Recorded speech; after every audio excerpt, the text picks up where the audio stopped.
Quick heads up. If you have not watched part 1 of this video, please follow the link in the description in order to get brought up to speed. As for everyone else, let's get this show on the road. With the franchise steaming ahead at a million miles an hour, the whole world was eagerly awaiting the next main series installment, and sure enough, in 1999, the second generation of Pokemon emerged in the form of Gold and Silver, both of which were exclusively made for the Game Boy Color, and began the trend of putting legendary Pokemon on the box art. I guess this is the closest thing Pokemon has to sex appeal considering the demographic, otherwise Ruby and Sapphire would look like this. Gold and Silver built upon the series' foundations with various new elements such as the addition of Dark and Steel types, baby Pokemon, a day and night cycle, roaming legendaries, breeding, and the splitting of the special stat in order to fix those busted psychic types. Generation 2 takes place in the Johto region and introduces an additional 100 Pokemon that were a mix of new monsters and extensions of old ones, though originally the game wasn't able to fit the entirety of Johto on the cartridge until Satoru Iwata himself was able to compress the file size to the point where there was so much extra space, the devs included Kanto as post-game content. God bless you, good sir, you were a gift to us all. Even though expectations for Gold and Silver were through the stratosphere, they managed to surpass the originals in almost every way, being adored by the masses for all the innovations and improvements, alongside being just an overall really hefty and in-depth adventure. Both games sold over 23 million copies combined and are the second best-selling games in the entire franchise, with thousands of players claiming Gold and Silver to be the best RPGs on the Game Boy, and some of the greatest Pokemon games to date. Personally, I won't deny that Gen 2 is technically rather flawed, given the dated engine and dreadful level curve, which makes this game insultingly easy, minus Whitney and her rollout spamming Hellspawn. Yet these still stand as my favourite generation of Pokemon games to date. Well, the remake specifically. They are some of the most ambitious entries in the franchise that remain so engaging and delightful almost 20 years later, though at this point the Gen 4 editions are the way to go. As they do with any successful series, Nintendo felt the need to milk this milk tank for all it's worth, as 1 year later Pokemon Crystal hit shelves as the sister game to Generation 2.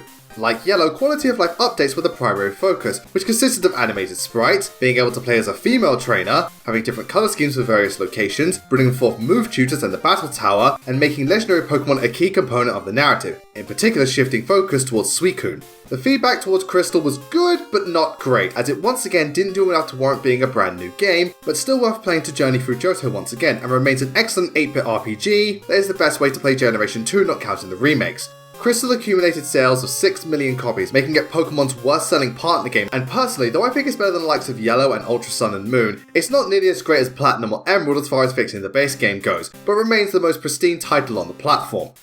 The main series installments are what put this property on the map, and Nintendo weren't going to ignore this golden opportunity. Thus, several spin-off games were assigned to the original Game Boy and Color variant, such as the case with the Pokemon trading card game. As the name suggests, this is a simulation of the real deal that contains most of the cards present at that point in time. However, the game does contain RPG elements, and despite being made for the Game Boy Color, can be played on the base model, however certain features are not accessible, with the English release including a special Meowth, whereas the Japanese version has a special Dragonite. Favoritism? Thy name is Game Freak!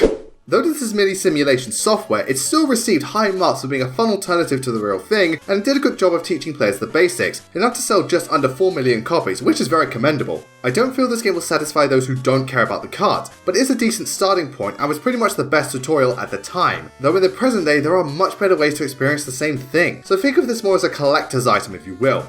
In spite of how well the first trading card game fared, the sequel was a Japan-only game that implemented the Team Rocket base set cards into the lineup, essentially acting as an expansion pack now with a female playable character, more cards, a larger world, and a narrative to accompany it. The game came with a promotional Lugia card, but there wasn't much I could go off regarding sales and reviews, though all the accumulated evidence points towards this entry being the superior product, simply by having more to do, but once again it's made irrelevant in the modern era. From one form of gambling to another, Pokemon exchanged cards for coins, so as to try its luck on the pinball tables with Pokemon Pinball, which uses the exact same engine as Kirby's Pinball Land. The game was unique at the time for including the Rumble Pack feature, something that was rarely seen throughout the entirety of the Game Boy's library, and incorporates the idea of catching and evolving Pokemon into the pinball gameplay. The Pokemon themselves are featured as obstacles on the pinball tables, who have varying effects depending on their type, and are determined based on the locations within the game, and all these elements resulted in high scores across the board, as players felt it was one of the best pinball games on the Game Boy that had excellent presentation and made very good use of the series mechanics. However, the Rumble Pack was seen as more of a gimmick, and some awkward pinball physics were repeatedly harped on, but generally it is considered one of the stronger Pokemon spin-offs. So much so that it happened to sell over 5 million copies, and I say give it a go if you find it for a decent dollar. The last Pokemon game we've got to talk about is Pokemon Puzzle Challenge. That's primarily a Puzzle League clone with Pokemon Skin, Gen 2 specifically, and bears many similarities with the N64 counterpart, with the ability to catch other Pokemon in order to play as them. Due to lacking many unique features, Puzzle Challenge was not viewed too favourably, but still regarded as a great game. However, I don't have much to add to this since, no matter how you look at it, this is pretty much just Puzzle League, and I personally consider the N64 version to be a better use of your time. That being said, Puzzle Challenge has the advantage of being portable, and as far as portable puzzle games go, this one is defo a top tier title.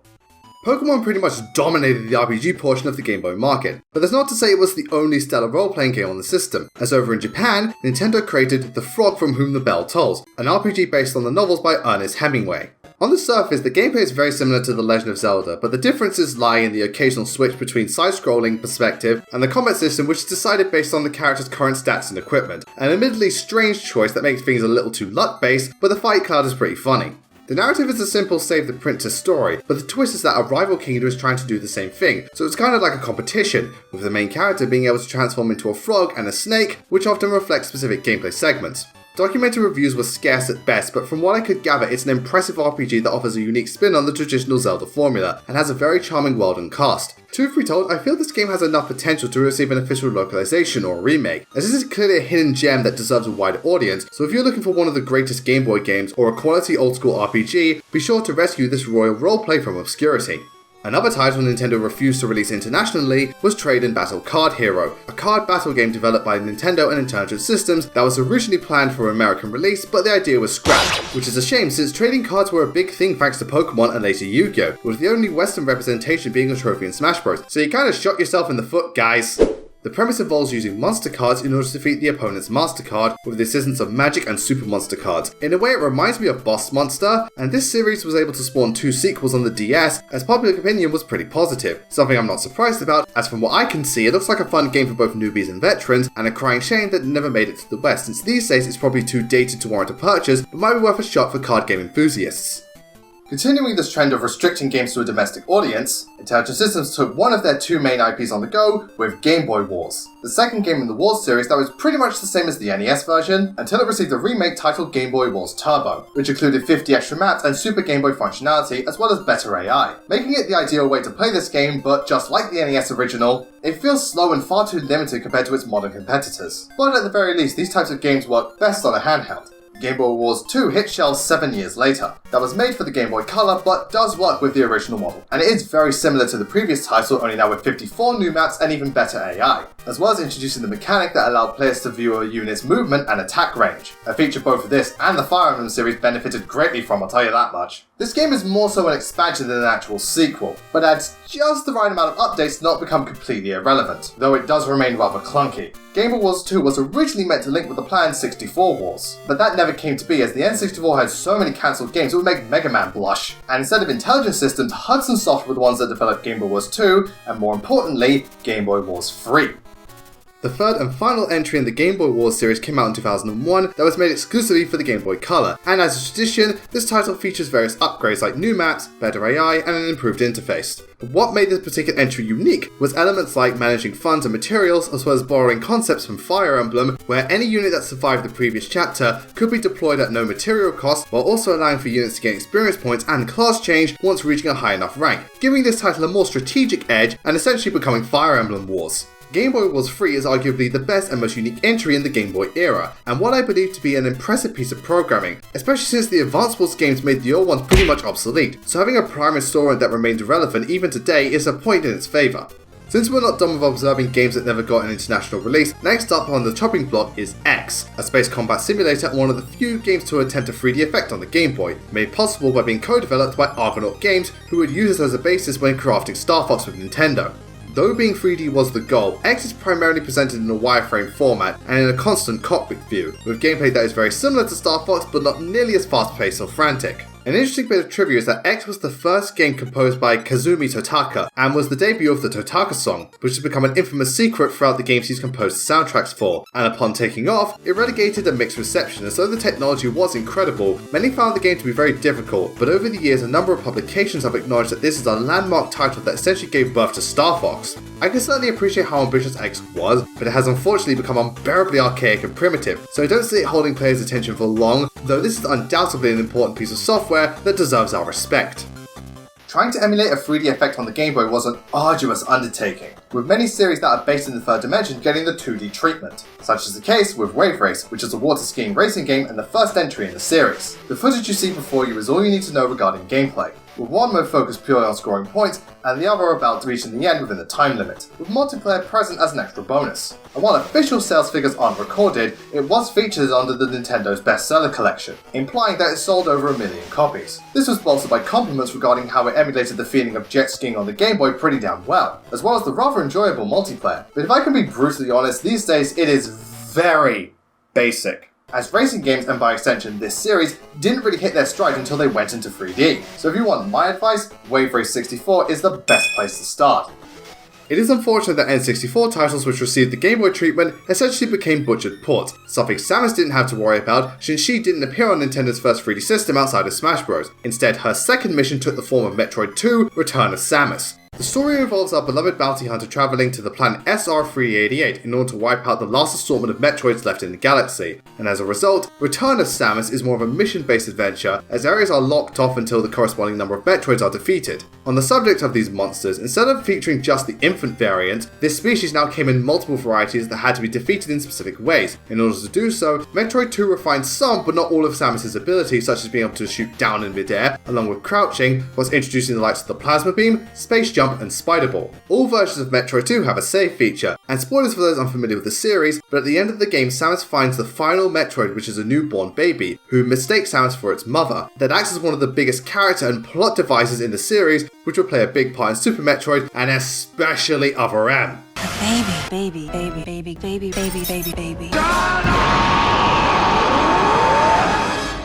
How do I keep losing to this bimbo? Samus' second contract didn't receive the same acclaim as her first outing, being commonly considered the black sheep of the franchise for the more linear and unconventional approach, but thankfully reviews were still positive as many players appreciated the toned down difficulty and new abilities, not to mention having excellent graphics for the Game Boy, plus it's currently the third best selling Metroid game to date with just under 2 million copies in its account. As a Metroid fan, I think Return of Samus has aged better than its debut title, as I can play this game from start to finish even with 2 superior remakes. As far as Game Boy games go, it's easily one of the best on the platform, but truth be told, there isn't much of a reason to pick it up now given the absence of some of the more modern elements, though I consider it a definite recommendation to Game Boy fans and Metroid veterans. As if borrowing its design philosophy from Metroid wasn't enough, Pit's second quest was also released on the Game Boy that went by the name of Kid Icarus of Myth and Monsters. That was the last game of the series until Uprising in 2012. Kid Icarus 2 uses the exact same engine as Metroid 2, go figure. And while it's very much the first game all over again, Pit has been tweaked to no longer receive fall damage and can control his descent by flapping his wings, though he is unable to crouch and move at the same time. On top of that, Myth and Monsters was far more forgiving thanks to the open-ended level design that shifted towards collecting the sacred treasures by finding guardian monsters, not to mention there are more pit stops for players to purchase and exchange items. For some unknown reason, this title never saw a Japanese release until the 3DS Virtual Console, which is a shame as many enjoyed the gameplay improvements and found it far less frustrating. Pit's second adventure I feel to be an unfairly overlooked game, as most people who aren't Kid Icarus fans don't even know it exists, and while guilty of being copy-paste heavy, this is a neglected Game Boy gen that deserves a lot more love now that Kid Icarus is an actual franchise once again. Assuming everyone here watched the first NES video, you all know what's coming next. I mentioned Pit, brought up Uprising, Sakurai works on the game, and thus Kirby shall be the focus of this next segment. And rightfully so, as the Game Boy is where this Star Warrior was born in 1992 with Kirby's Dream Land. This is a 2D platformer that introduced the world to Kirby, Dream Land, King Dedede, and many other series staples. But at this point in time, Kirby could only fly and inhale enemies, dash and copy abilities weren't present yet. And not counting the Smash Bros skins, this was the only Kirby game where the purple was featured as white instead of pink. Director Masahiro Sakurai created Kirby for the sake of being an entry-level platformer for new players, though there are extra modes that exist that are a little more challenging. And for the first game of the series, Kirby was met with open arms, as the public appreciated the charming and fun gameplay, but found it a little too easy and bare bones at the time. Currently, Kirby's Dream Land is the series' best-selling title, with over 5 million copies in its stomach. And from experience, I can tell you that as a kid, I enjoyed Kirby's Dream Land immensely. But these days, it's about as minimalistic as you can get, but thankfully frustration-free and a decent way to kill some time. So if you want a very chill and easy game, then Kirby is the star of this show. Thanks to this and Kirby's Adventure, Sakurai's baby was now up there with DK and Samus as one of Nintendo's stronger IPs, and so 3 years later, Kirby's story continued in Kirby's Dream Land 2, which is technically the third main series game and didn't feature Sakurai as the director, and this would be the case for all future installments barring Superstar. Thanks to the innovations made by the NES entry, Dreamland 2 incorporates mechanics like his copy ability, though there are only 8 forms available not counting the Rainbow Sword, and dashing is no longer a thing. To compensate for this, Kirby brought along 3 animal friends named Rick, Coo, and Kine, which must be used to overcome specific obstacles and can make alterations to some of Kirby's copy abilities, plus the game also gets bonus features when played on the Super Game Boy.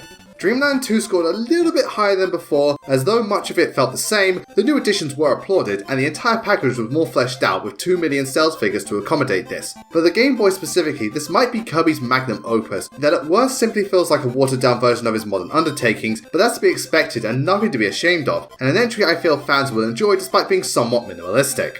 Kirby, having enough adventures for one system, decided to shake things up with his spin-off Kirby's Pinball Land. At face value, this is pretty much a pinball game with a Kirby skin, which is fine and ideal for the Game Boy, but there are extra modes that change things up, such as Wispy Wood, basically Breakout, Krakow Land, an eating game, and Poppy Brothers Land, which is soccer. The game's engine would be reused in Pokemon Pinball, and the sub-game Kirby Brawl Ball was inspired by this title. But getting back to the meat of the matter, the pink puffball procured his usual amount of acclaim. As though the Game Boy screen made it difficult to distinguish certain details, the gameplay and unlockable features were its claim to fame. These days I view it to be a basic pinball game but perfectly harmless, and selling 2 million copies is sure to put a smile on anyone's face.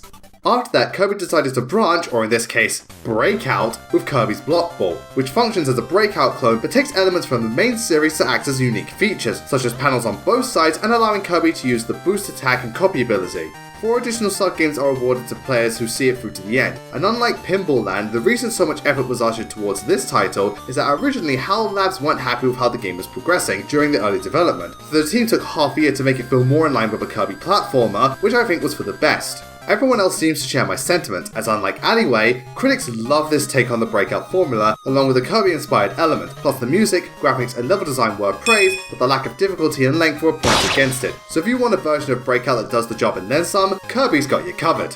Kirby, upon seeing the success of Tetris and the like, decided to jump on the block falling bandwagon with Kirby's Star Stacker, a puzzle game that is based on the likes of Puyo Puyo, Tetris, and Dr. Mario, which received a remake of sorts on the Super Famicom. The gameplay is pretty self-explanatory, and in terms of extra content, this game offers story, time attack, round clear, and versus modes, with the Super Game Boy adapter granted the game an additional level of graphical detail. In contrast to his other spin-offs, Star Stacker doesn't have much in terms of iconic integration, and is basically a Kirby skinned puzzle game, though the Super Famicom version is definitely better and the one I recommend if you wish to give this title a go. Sakurai's Star Child ended his time on the Game Boy with Kirby's Tilt and Tumble, a puzzle platformer hybrid that was never released in the PAL regions, because when it comes to Nintendo in Europe, we always get fucked over. As the title suggests, this game's unique selling point was being able to tilt and move the console, and by extension Kirby, in order to clear each course, and outside of the main campaign, there is an unlockable extra mode and 5 sub-games to play. The premise of this game is undoubtedly neat, but due to the primitive technology at the time, the cartridge cannot register the exact movement of the player, and because of this there's no way to directly influence Kirby's momentum. As if that wasn't bad enough, the sensor caused many problems when being played on the Game Boy Advance SP, due to the cartridge being positioned at the bottom instead of the top. Plus on the GameCube, the entire console itself must be tilted in order to move Kirby, which brings forth its own set of problems. Technical issues aside, Tilt and Tumble got favourable reviews due to the innovative concept, while simultaneously being one of the most complex and challenging games out there. However, there was a small portion that were very negative Nancys that viewed the control scheme as cumbersome and awkward, but the majority liked the game. Enough for it to sell 1 million copies, and if you own the original Game Boy Color or Advance, then this can be a fun time. But if you have to make compromises via the likes of emulation, then please don't bother, as you'll be all over the place trying to get this thing to work. Time to wrap up this video with the one who kicked off the NES overview, as Donkey Kong will bring up the rear starting with Donkey Kong 94, a remake of the original arcade game that is designed to play more like Super Mario Bros., the second game specifically. The arcade classic has now become more puzzle oriented in conjunction with platforming similar to Mario and Wario, but with more freedom and control over the plummet's actions. Speaking of which, Mario's moveset was significantly more diverse and would resurface in Super Mario 64. Plus, DK94 was the first Game Boy game designed to be enhanced by the Super Game Boy, and when it went public, it was a huge hit, primarily thanks to its gameplay and being rather robust, lasting around 2 to 3 hours. This positive performance was reflected in the 3 million sales figures, and the fact that many consider this to be one of the most intricate and well-designed games on the system. So if you want to play a true highlight of the console's catalogue, this game is top banana. 1994 was a big year for the Big 8, as aside from getting one hell of a remake, this is when the Country series took the world by storm and eventually made their way to the Game Boy, starting with Donkey Kong Land in 1995. Most people assume this is a port, but truthfully it takes place after the first game and has different levels, making it an expansion if you will, that came as a special yellow cartridge because haha, it's a banana and like the doctor said, bananas are good. In spite of being an 8-bit game, DK Land still managed to use the pre-rendered sprite, which was an incredible feat, and had some exclusive enemies and bosses to make it feel more unique. The Land series didn't come close to the level of success as their Super Nintendo correspondent, but the first entry was adored for the fact that it was essentially DKC on the Game Boy, selling just under 4 million copies and making it the best-selling Donkey Kong game on the platform, and at the time it was the ideal way to play Country away from the couch. But come present day, it doesn't stand a chance against the GBA port or 3DS Virtual Console, but still makes for a terrific time. The Land series followed the entire SNES trilogy, continuing with Donkey Kong Land 2, that though different from the original DKC 2, stayed closer to the source material compared to its predecessor. But considering how good Diddy Kong's quest is, what's there to complain about? Donkey Kong Land 2 has considerably more levels at the cost of no unique enemies, and some being removed such as the Cat O' Nine Tails, with this lack of originality being reflected in its ratings, as it subsequently scored an average of 7 out of 10. Sales were not as strong, but just over 2 million units is pretty damn good, and it's a great game at its core, but definitely not the best way to experience Diddy and Dixie at their finest.